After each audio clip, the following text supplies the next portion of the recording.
knowing that I have that plan laid out and knowing that that plan is based on what's out there in the market right now.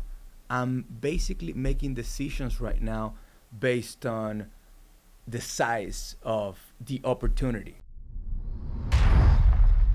Well, you and I have talked a lot about confidence and the importance of confidence when building a business. And if you're not confident, it's really difficult to make good decisions. Yeah. When you're highly confident, you can be in attack speed. Attack speed is where you remove time and money out of the equation and you get to the target faster. Talk a little bit about the level in which you feel you're operating on in attack speed mode. Like, is it more or less stressful than what you were doing before in your life when it came to work? It's less stressful, like significantly less stressful. Yeah, 100%. And it's just because knowing that I have that plan laid out and knowing that that plan is based on what's out there in the market right now. I'm basically making decisions right now based on the size of the opportunity, right? And what's available for what I'm doing in the market. So there was a research team that went out there. They looked at my specific market, the projects that I'm going after. They look at the different capital improvement plans of the different municipalities that I'm working with right now. And then they develop this strategy based on what's available. And they said, this is what's available to you if you use this, if you have this penetration within your market. And then they lay out the different types of penetration, the different size of projects. And all this data is just showing me when you execute at this pace with this penetration and in these markets with these targets, you're gonna get here.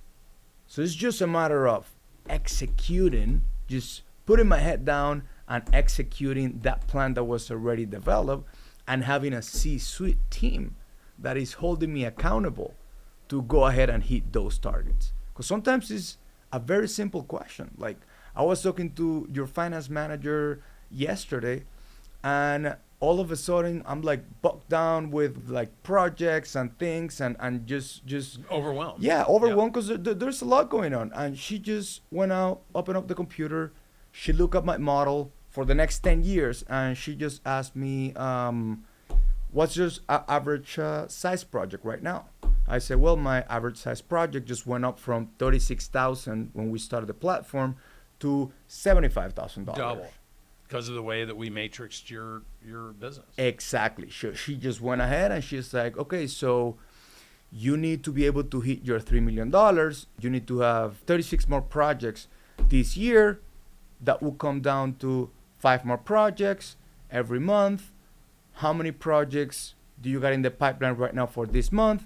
And what is your certainty that you're going to be able to close those jobs?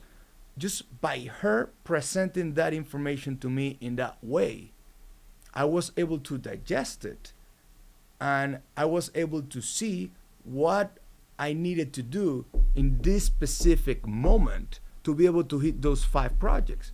But by thinking about the $3 million on the 34 and the thing like that, I was just overwhelmed with the data. It's just having that information and asking you the right questions, because she has the data and she understands business and she understands what kind of questions to ask to get me to a point that I can see. And then she's working with the marketing function on that team to make sure that we adjust your promotion to go after the avatar of the client. I mean, you already said it.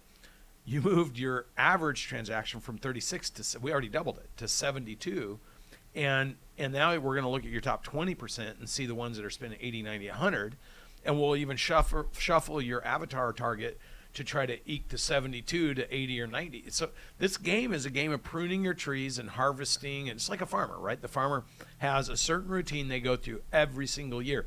And to be honest with you, a lot of people are like, oh my gosh, I couldn't imagine being a farmer for 30 or 40 years doing the exact same thing every single day for 30 or 40 years.